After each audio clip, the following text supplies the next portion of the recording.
Hello, everybody. We've got oh, look at that. All right. We've got a question from Cardo. Hello, Cardo. Nice to see you. Hi, Eddie. Are you familiar with Bruno Tils mouthpieces? No, I'm not. Also, I'm going to my parents for Christmas and I can't take the trumpet. Would just buzzing the mouthpiece help maintain the chops? I'm not one of those that believes that you need to maintain the chops. But there is. Hello, Gabriel. Hello, Tony. We talked last week or the week before about people that play on inflammation embouchures, and if you are an inflammation-based embouchure, if you play on an inflammation-based embouchure, then that's when you would need to worry about that. Because if you go, let's say, a week or two without playing your horn, you could end up not having chops when you come back. If you play on a muscular embouchure, you don't really lose anything. Now, let's say that the assumption is, yes, you have an inflammation-based embouchure, then playing on the mouthpiece can be enough to keep you in shape that you don't have to do so much when you get back. That's one of the reasons I prefer the muscular-based embouchure, is because you have that freedom. The words that I used to journal. Those journals don't exist anymore, but I wrote about having that kind of embouchure, and I called it a ball and chain to my life. And I thought, if that's the way it is, I'm not going to play that way. I don't want to be a trumpet player if that's how it works. And I'm not telling other people that they can't do it. Of course they can. And maybe some other people are better at doing stuff every day. So, by the way, we might not have said this in previous conversations when this came up. You guys know that I believe in taking at least one day off a week. And when I say at least, I mean at least. So you can take 2-3 days off a week. And it doesn't mess up your chops if you have a muscular-based embouchure. If you have a inflammation swelling-based embouchure, then you should not take a day off ever. And furthermore, if you want to be a great player, you need to practice somehow. Standardize your practice so that it's the same every day. I know that's hard to do, but you do what you can. Your first practice session is at the same time. You do the same exercises. There should not be variety in your routine if you are a inflammation based player, because if there's variety, there's going to be instability. Because if think about it that way, right? If what we're talking about is managing the swelling in your lips so it doesn't get too big, it doesn't get too small. The only way to truly manage that is to practice the same every single day, the same exercises, the same time. And for that matter,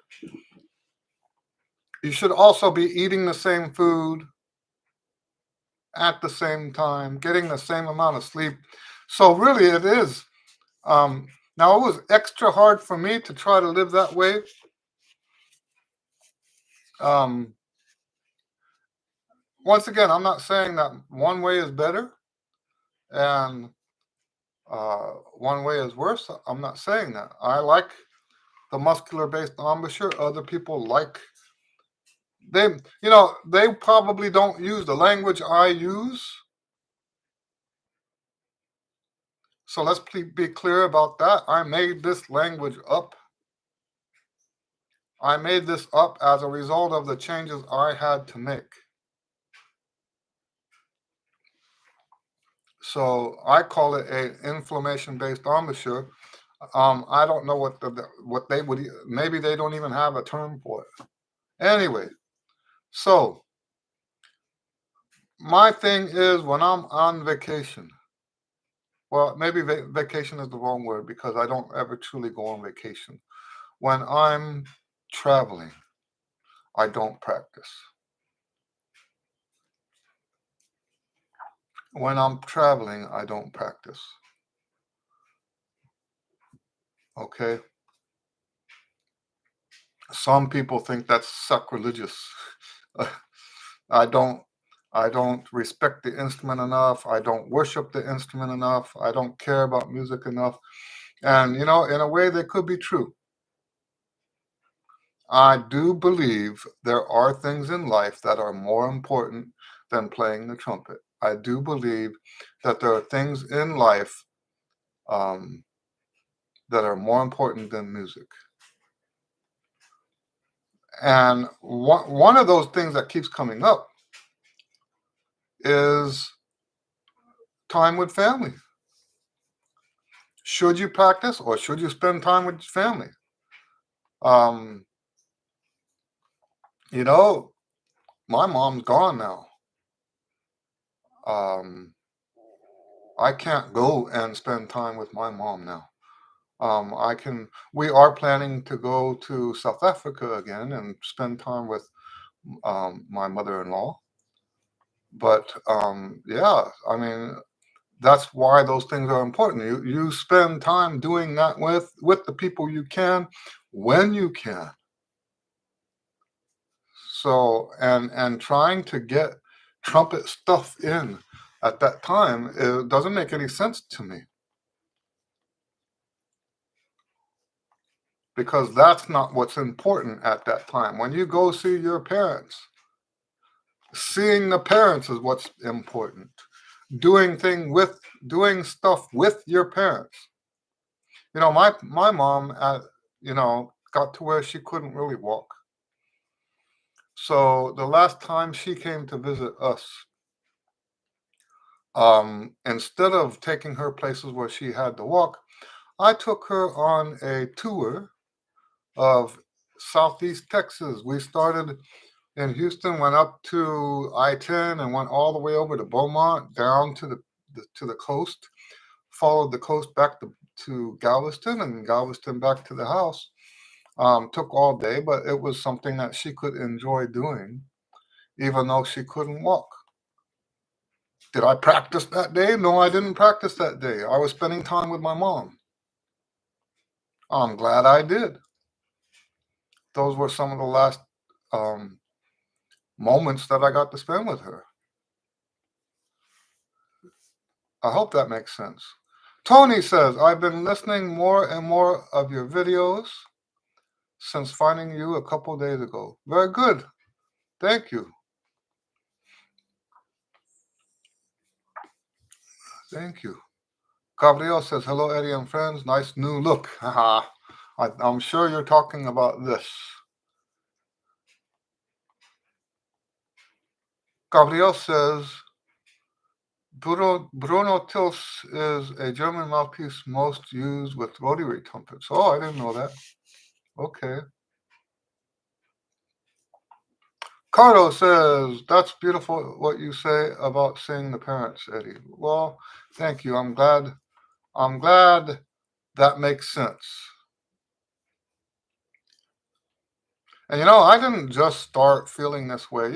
I started thinking about this kind of stuff back when in the early 90s. I went to El Paso, and it just happened that there was a funeral for a trumpet player while I was there. And I had talked to the guy that died, and this was before like maybe a month before he passed away. And he told me all the people that were stabbing him in the back and taking advantage of him and all that kind of stuff. And I got to the funeral. And by the way, it was one of the last funerals I went to for a long time because what I saw there disgusted me so much. I didn't want to ever do that again. Because, in El Paso, the guy was kind of famous. As a musician, he was kind of famous. And all these people that he said were stabbing him in the back were there speaking at the funeral, going on as if they were best buddies. And I understand now today, that that's part of what the funeral is about. I understand that now. I get that. It's like you didn't say what you needed to say while he was alive. So now you're in this place where you have to like patch it up when it's too late. I understand that. So I'm more forgiving about that. And now I do go to funerals. I had stopped because of that. I went maybe 20 years without going to a funeral. But what resulted from that was me thinking a lot about how we treat people when they're still alive. And I'm not saying that those thoughts led directly to the stuff I'm saying about practicing, but it's certainly related, right? It's certainly related.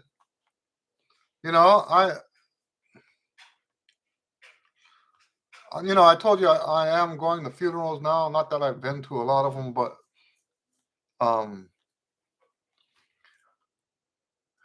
and I understand that people have to use the funeral somehow to make themselves feel better. That's what the funeral is there for. Who taught me all of that is my wife. We've had some long talks about this. And so now I see a different perspective from what I saw before. So I don't judge people anymore like I used to. I think I did. I think I actually did have harsh feelings about people who waited until the person gone to say anything nice to them. So what I can say is that event shaped my life. And these kinds of thoughts about what's important, what's not important, I think that was sort of like the beginning of all of that philosophy. When you really look at the grand scheme of things, music really isn't all that important. I'm actually writing a book about it.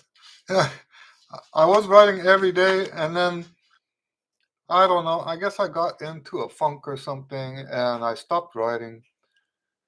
I wanted it to be done by January 1st. Now it looks like that's not going to happen. And it's supposed to be a book I'm writing on my free time. And I don't have nearly as much of that as I thought I was going to.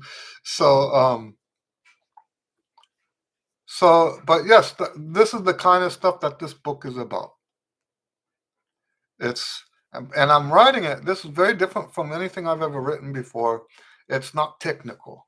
It's more of a narrative.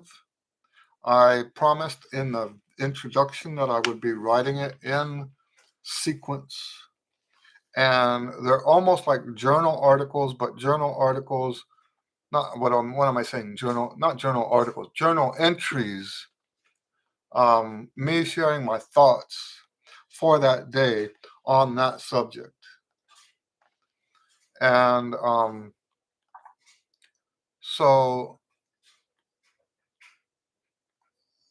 yes, the you could say, some people might say that being crossing that threshold, talking about age, I won't tell you how old I am, but crossing that threshold coming up in a month or so, you could say that my career is behind me. I don't see it that way, but I have had a great trumpet career. But as wonderful as that trumpet career has been,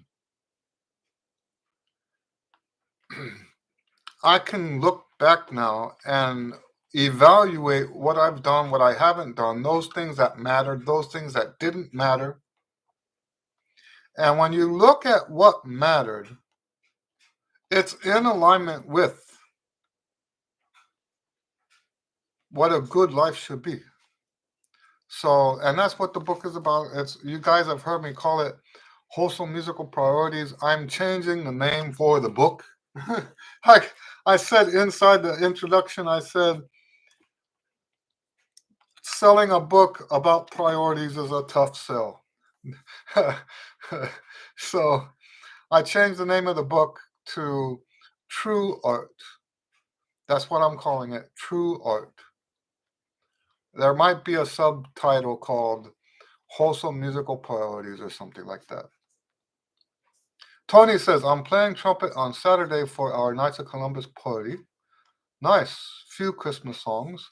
Been singing, doing lessons since summer, and Chuck Siep got me back into trumpet when I saw him last year. Okay. Very nice. Very nice. Your name rings a bell. I don't know why. Have we met before?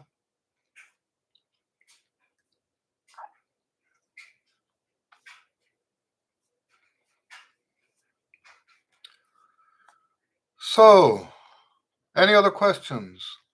I see we've got some low attendance today. That's okay. You know, I don't have the same hang-ups that people have about numbers that other people have, right? I don't have the hang-ups about numbers. I actually believe that even if it was just one person on this, that is a valuable time spent. So to me, I'm not looking at the numbers thinking, "Oh, this is a great day. We got more numbers." I don't really think like that. I really don't think like that. I think God can use whatever situation, whatever there's no limit to God's power ever, um, limited by numbers like that. That's how I see it. Hello, Anthony. I got your comments. Anthony says, hello, Eddie and friends. Merry Christmas. Merry Christmas to you, too. Yeah.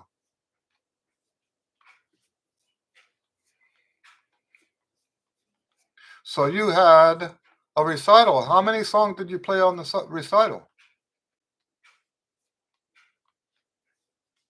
Or was it just the one? You said Christmas song. Were there any more?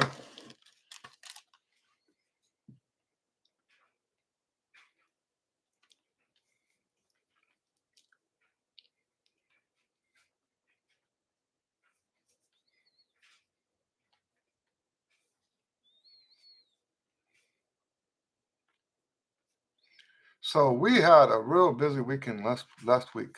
I think I told you about the recording that we did in the morning. I That was last Friday.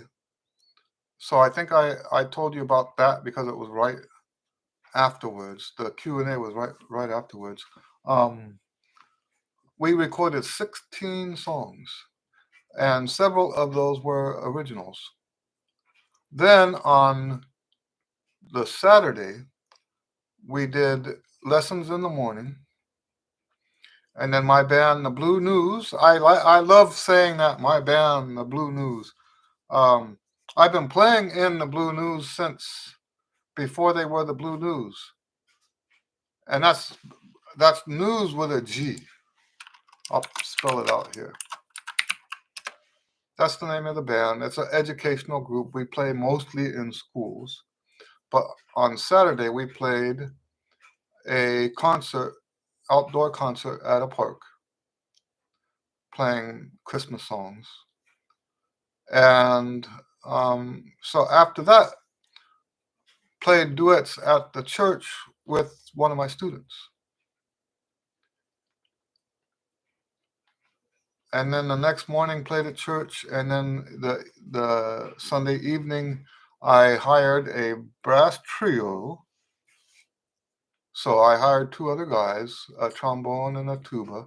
The same brass trio that's I've been posting videos. We're gonna post more videos this time from the um, from the church. A little less noisy. I'm surprised nobody's complained about the noise on those videos yet. Anyway, any other questions?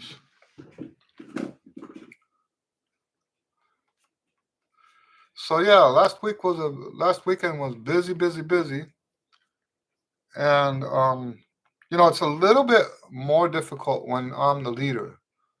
I have to make sure all the music is ready and make sure the musicians are hired and have all their information and all that kind of stuff. And that's really what um, if I could have every weekend like last weekend, I'd be a happy camper. Huh? Well, I'm already a happy camper. I guess that's not true. But you know what I mean. That's just an expression. Any other questions?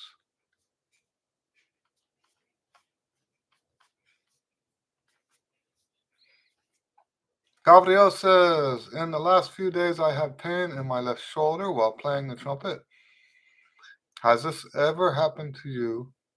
Is there any stretching exercise you can suggest? Well, where is it in your shoulder? I had pain recently and I had to pinpoint where it was. In fact, it still hurts just a little bit, but a week ago, I couldn't lift my arm up. And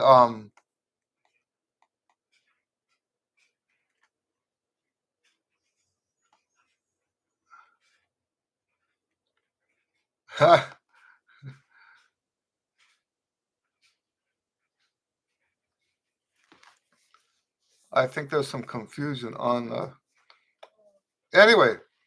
So what I did do to help is take this arm behind my back and pull it with the other arm and twist in whatever way would pull that. So like for the muscle that was hurting, I twisted this way outward. I twisted outward while it was behind my back, and then I pulled. And then I pull my head that way. You know, I made all this up, so don't take this as medical advice. Use this idea at your own risk, right? But yes, that's what I did. Is I pulled my arm behind me, and but it depends on which muscle that you have that's hurting or which joint hurts.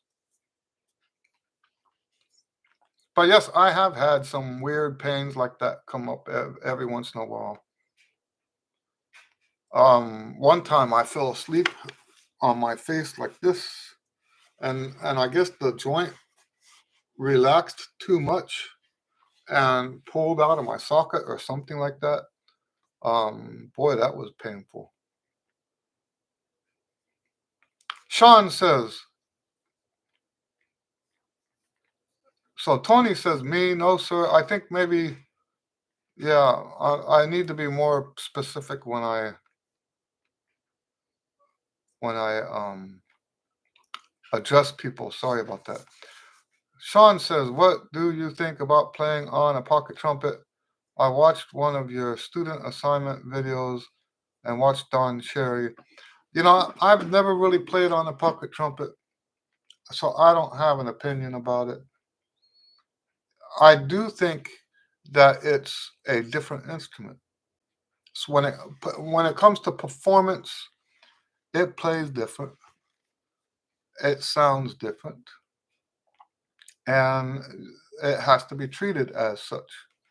So I think what Don Cherry does is beautifully unique and perfect for the pocket trumpet. I think what he did was uh, about as close to true expression as you can get, um, without being a virtuoso. I don't consider him a virtuoso. Virtuoso is somebody like not Miles, Wynton Marsalis. Um, oh, I see why there was confusion. We've got Anthony here and Tony. So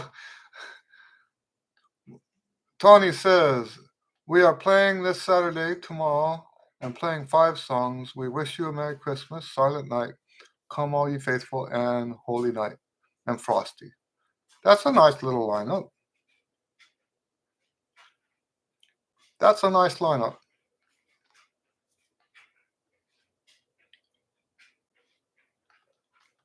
Gabriel says, is the pocket trumpet a kind of cornet? No, not really. I think what they did is so the difference between a trumpet and cornet, unless I have been misinformed, is that the cornet is more conical than the trumpet. And the reason I use the word more conical, because there is a degree of conicalness. I know that's not a word. Okay, but you get the idea. Obviously, the bell on the trumpet is conical. Obviously, the lead pipe is conical. I think what happens with the the cornet is that it stays conical longer. That's my understanding. So, and I might be wrong about that. I'm not an expert, but that's my understanding. So, what happens with a trumpet is that it's cylindrical for longer in the trumpet. So there's more tubing that stays the same diameter throughout the trumpet. So if you take that tubing and wrap it up a whole bunch of times so that it just fits in a little bowl, that's what a pocket trumpet is. Okay. I hope that makes sense.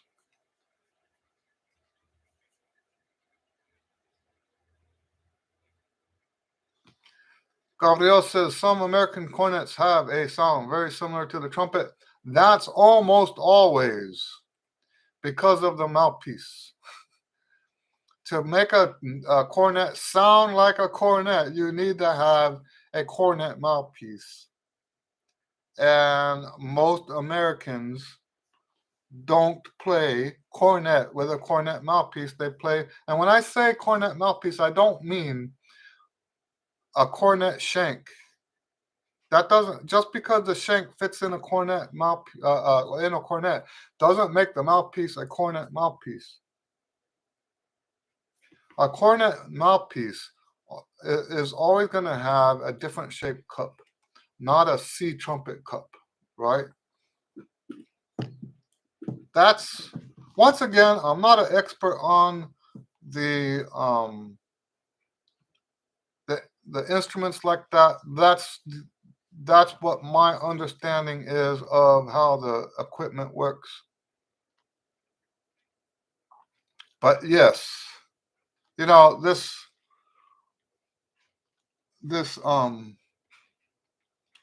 pudgy trumpet that I have, when I use my deep V cup,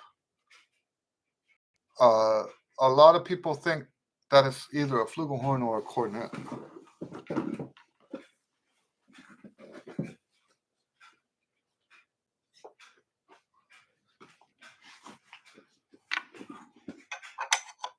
Valve check. Oh, yes, there we go.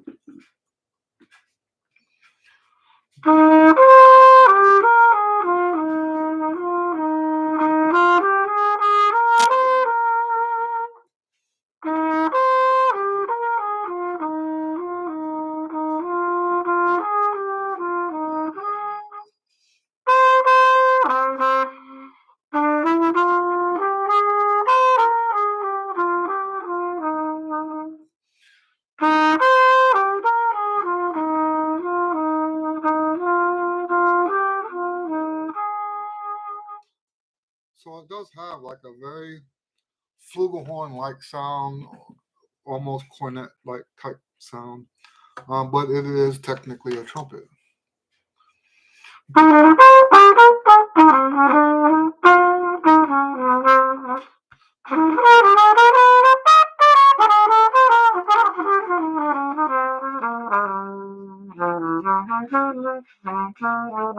Echo.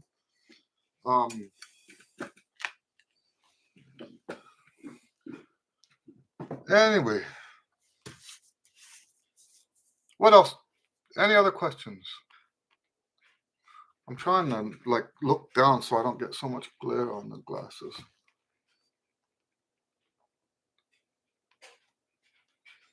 What else do we have here?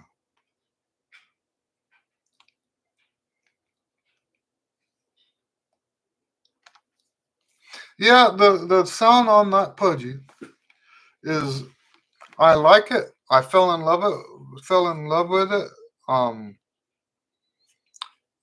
And it's very nice. Just that most of the gigs that I do, I can't use it because it is too dark.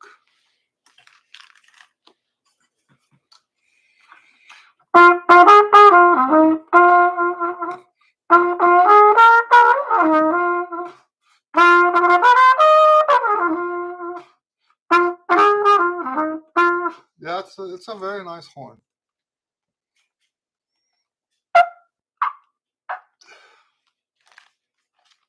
Sean says, how long should a player routine take if you play the tonalization slow, like you were telling us in a past Q and A?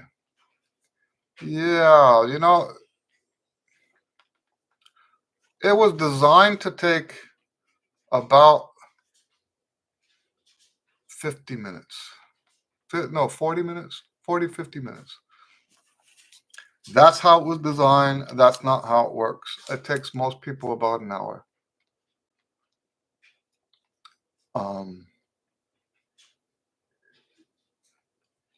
All right, Tony, see you next time. Tony says, got to get back to work. Hope to see you again. All right. So, yeah, the player routine is designed to take about 40 to 50 minutes.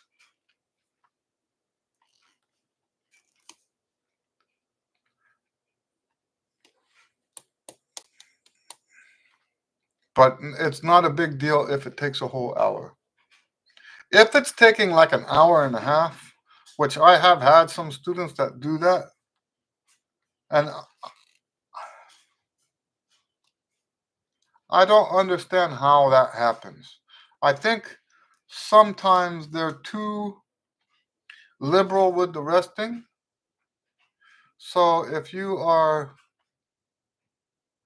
let's say you're doing the lip buzz. I mean if you do the lip slurs.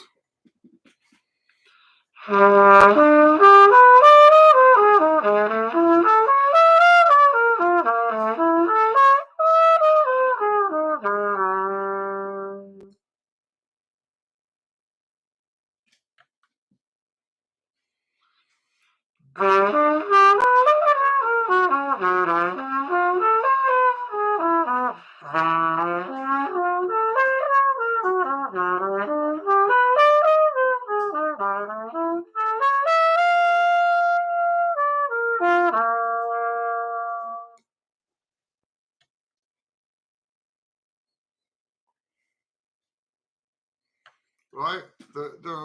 They're like when they're resting, so much time is passing. And that's not really how it's supposed to be. You know, I know some people get real like control freak over how long they're gonna rest. Um as you know, here's the thing.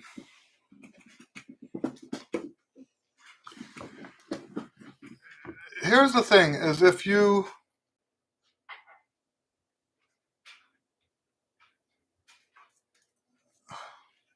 I don't know if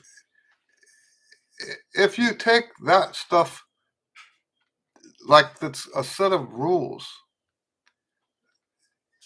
You know, it's almost like the difference between the Old Testament and the New Testament.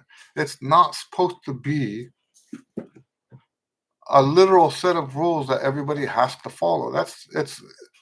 It's more like the pirate code. It's a guideline, right? It's a guideline. I need to start warming up before we do these. I'm doing the lip slur and sounding terrible on it.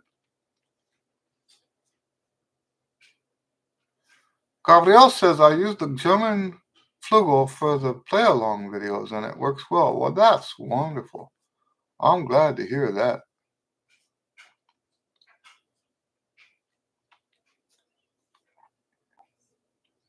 And Sean says those routines are a great workout.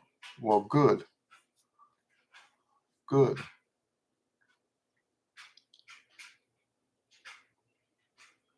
All right. Anything else?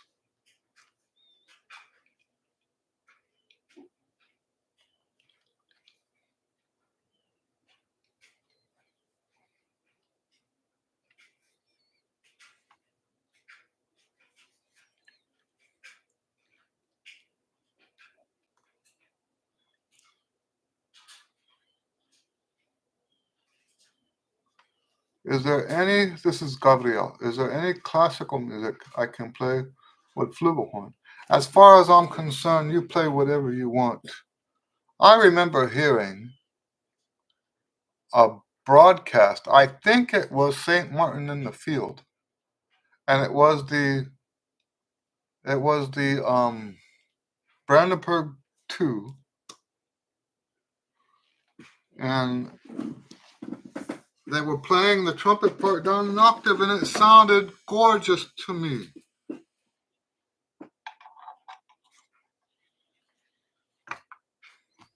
Oh no, I forgot, huh?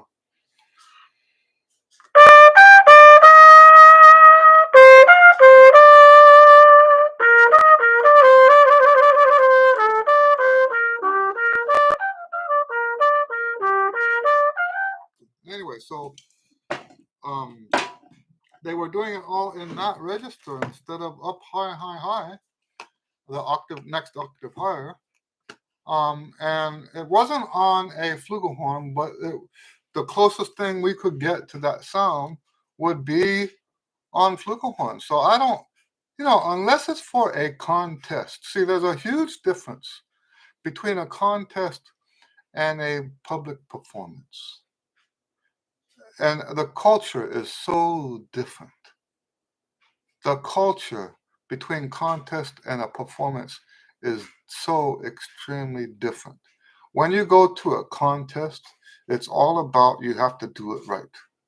Well, you know what? That world outside of contests doesn't exist. That world doesn't exist. And that's even more true as we get older, as we progress through time. That becomes even more true even for the contests. What matters most, this is going to sound weird, what matters most with stuff like that is that you like what it sounds like. So anything that you find that works with a flugelhorn, you should do it on a flugelhorn. I love a lot of Bach on flugelhorn. I'm going to actually try to play something that actually sounds good.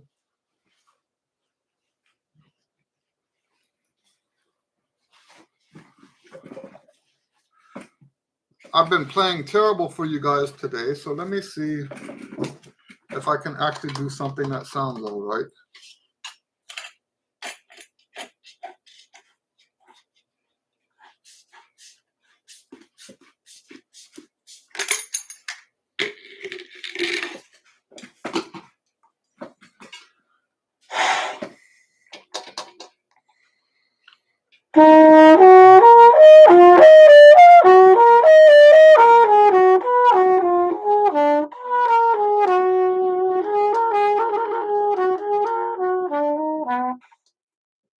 Okay, so I love playing that.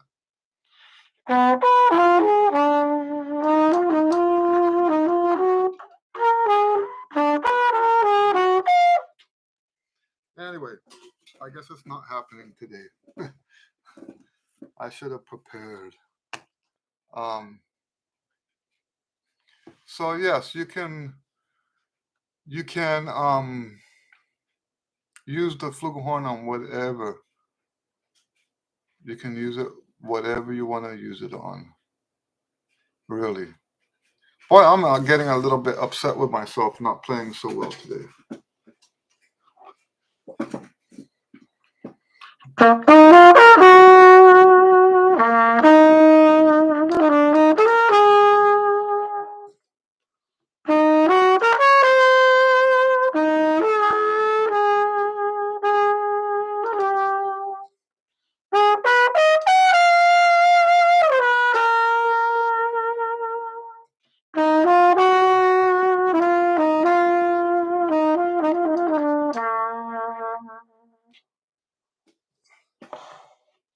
That sounds a little better.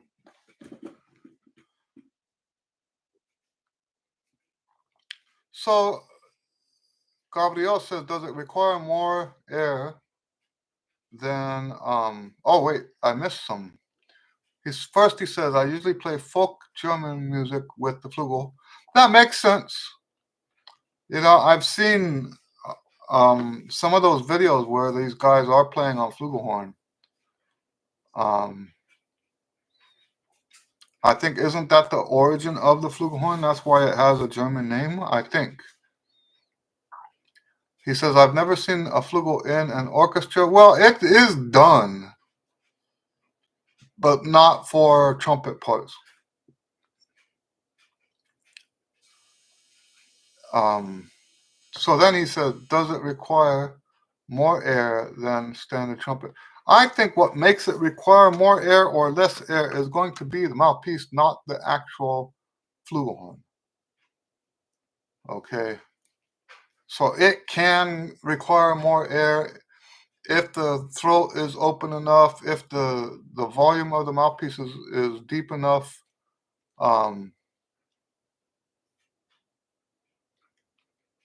Yeah.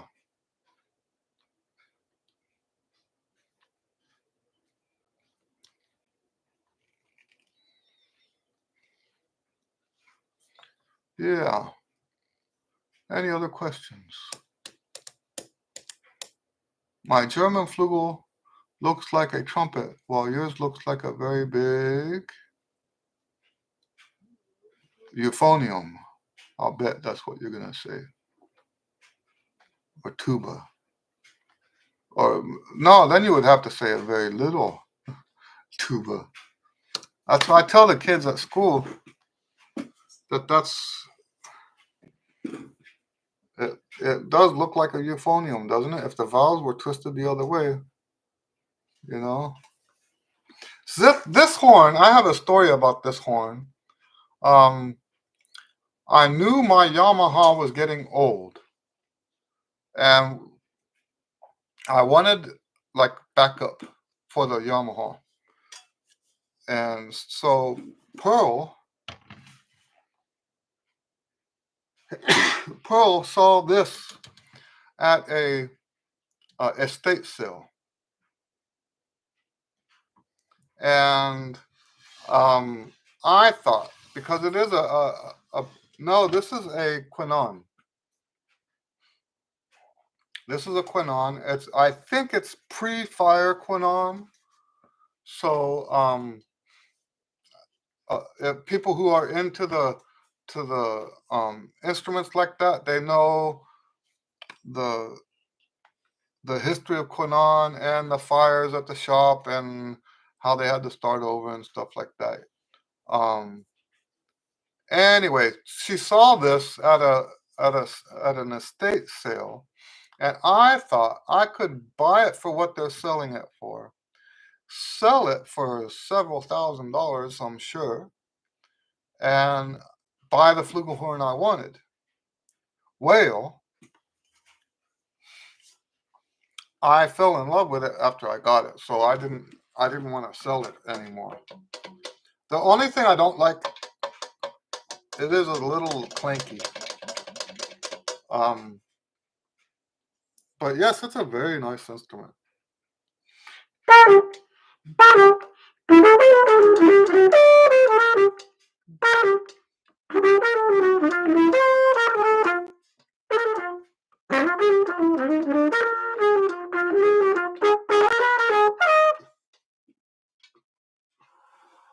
getting some gurgling.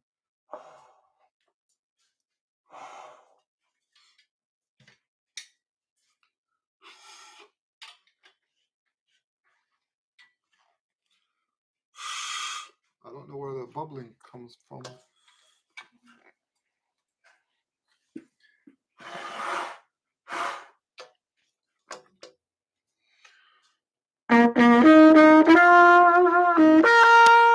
It's still there.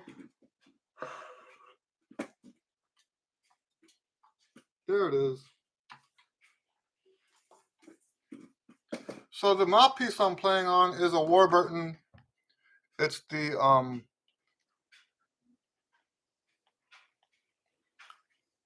I forget.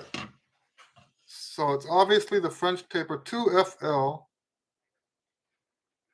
2FLF, the Warburton.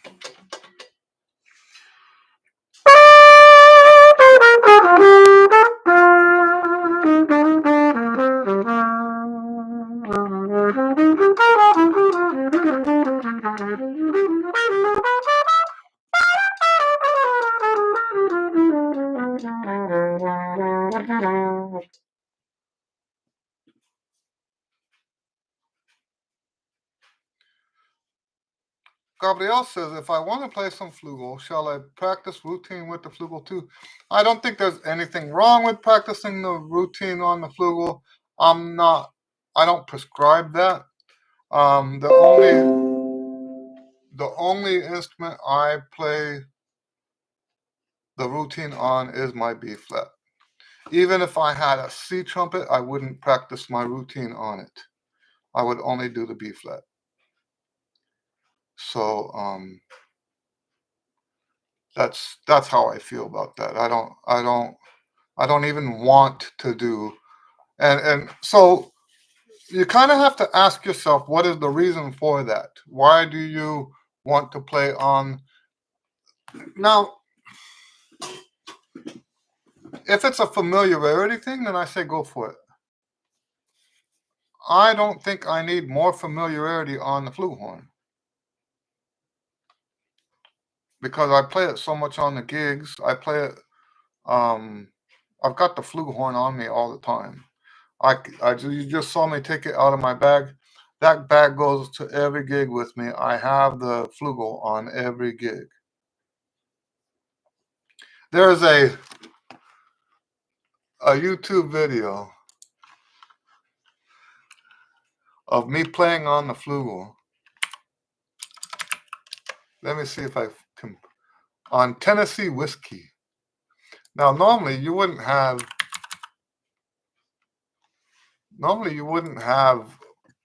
a trumpet solo on that song, I don't think. Here's the link.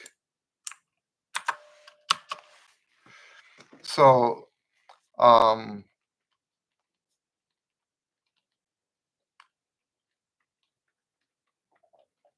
so Gabrielle asks, how much flugel is in your gig? 50% and 50%? No, that really depends on the gig. If I'm playing a wedding, and up until now, you could say that 85-ish% of my gigs have been weddings. Um, I'll play the flugelhorn on songs that are more like during the dinner set, like if it's more jazzy. That said, there are some songs that I like to play flugelhorn on, like pop songs that I think are fun on the flugel. Um, I can't remember the name. I'm terrible with names with the songs. Um,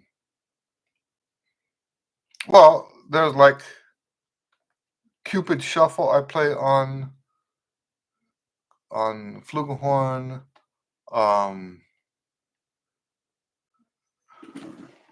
Man, I Feel Like a Woman. I'll play that on flugelhorn. So there are some songs that I'll play flugelhorn on, but for the most part, it's during the dinner set.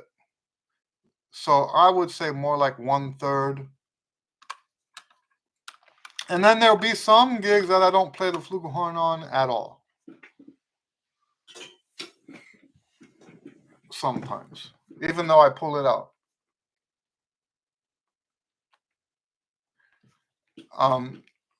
Gabriel asks, and you can switch during the gig with no problems. That's because I use the same mouthpiece diameter. So I don't change anything on the mouthpiece except for the cup. But the diameter, I don't change that ever. Not if I don't have to.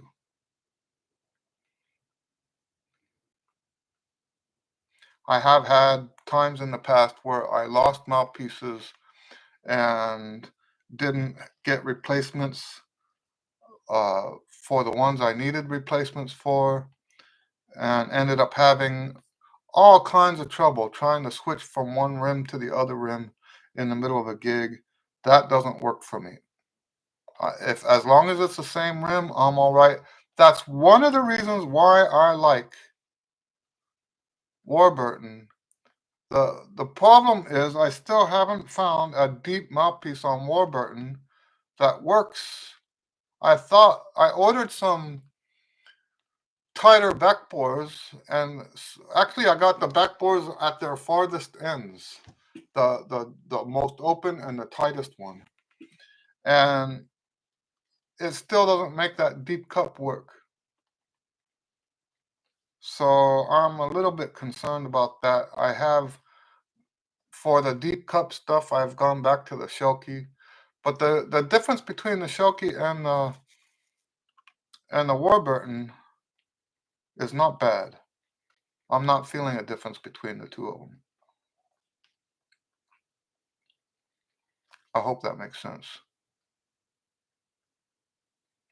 So anyway, short answer, no, I don't have trouble switching. I have had trouble in the past with different rim sizes.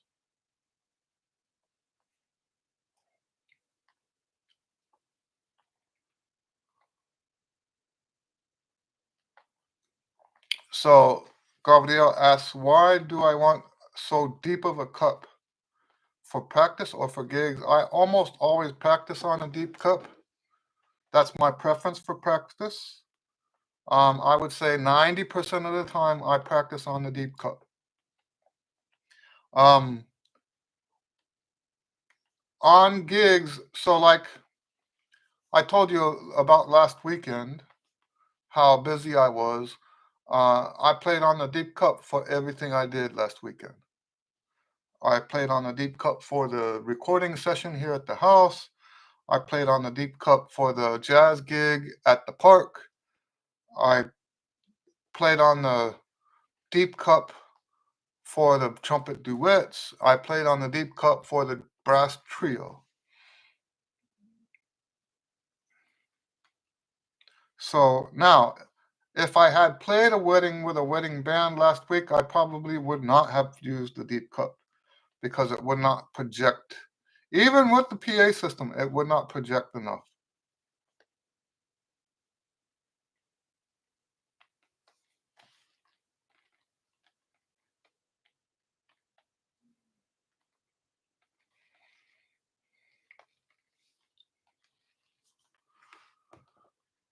All right.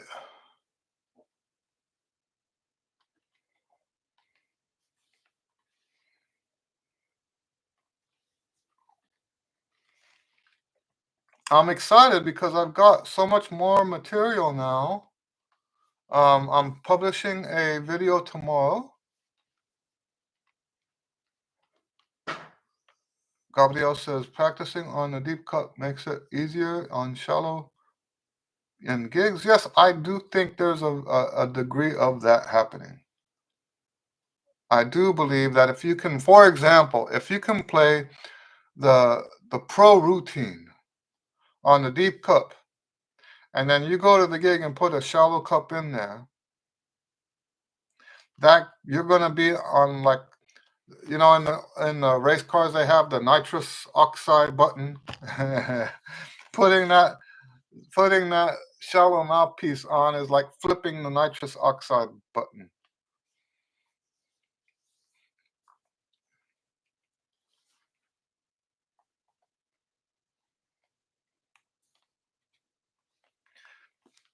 That's not really the biggest reason why I do it. I mean that's definitely a benefit.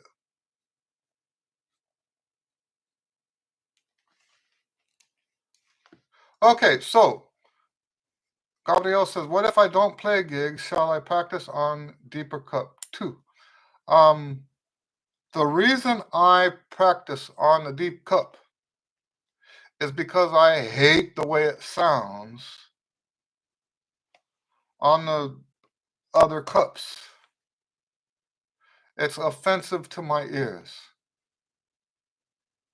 Okay, if I like what comes out, I'm going to practice more. It's not going to be. I'm not going to have to try so hard to practice. So the primary reason for me playing on a deep cup when I practice is for making it sound better so that I can enjoy practicing. Same thing. I feel the same way about the C cups. Gabriel says, I mean standard C cups, not the shallow. Right. I feel the same exact way about the standard C cup. I would much rather have that warm, fuzzy sound that comes with a deep cup, almost like a flugelhorn sound. It's basically like a flugelhorn mouthpiece. Look at how deep my finger goes in there. You can't really tell, like looking at it straight on, but if you look at how far my pinky goes in there, That's a deep mouthpiece. And like I said, I have one from Warburton that I ordered.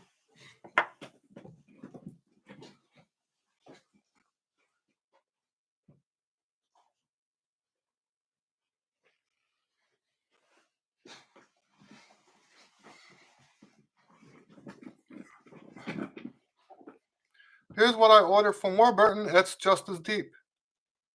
But I haven't been able to get this mouthpiece paired with a proper yeah, I haven't been able to pair it with a proper backbore to make it sound good. The pitch on this is pretty off. Now, that said, I'm not finished trying. I just ran out of time to actually work this out.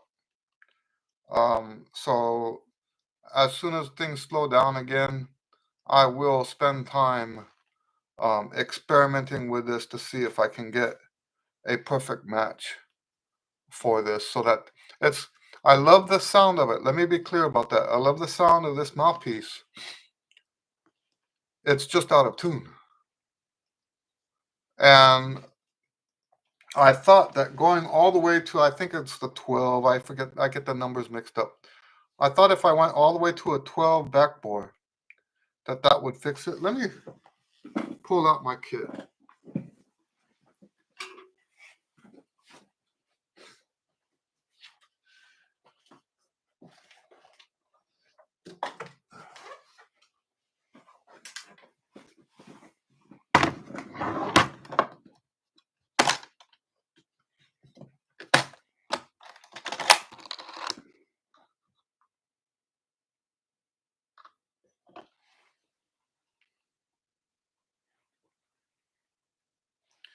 That's the wrong one.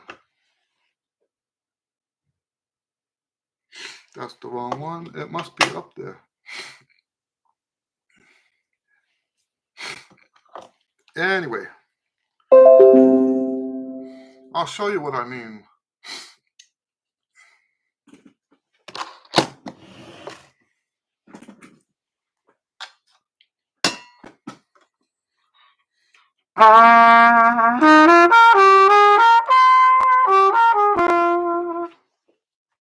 That's a, let me open my tuner.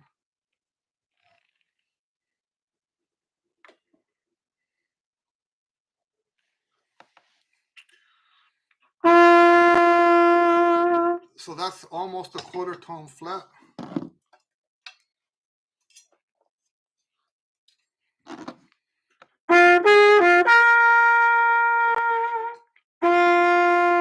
So that pushing all the way in, I'm in tune.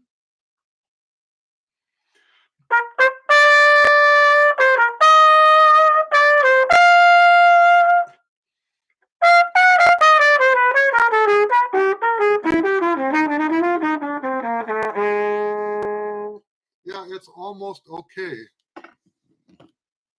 with this.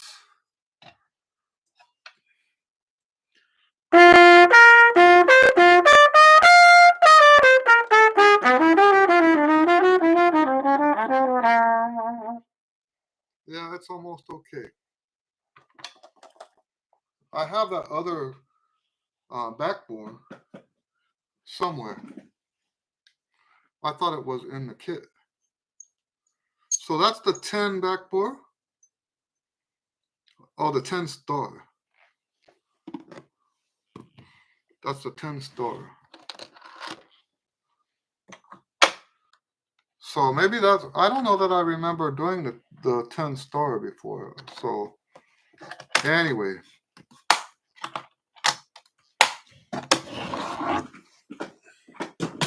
So yeah, I'm still working on it.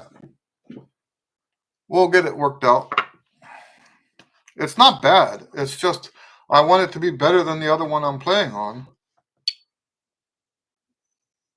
In a lot of ways, it's very close. It just hasn't crossed that line yet to being, yes, this is what I want to play on. Anyway, well, it looks like we're out of time. as always, thank you guys for hanging out with me. And we'll do it again. We'll do one next week and probably take the week between Christmas and New Year. We'll probably take that off. Anyway, all right. So we'll see you guys next time. God bless you and have a great week.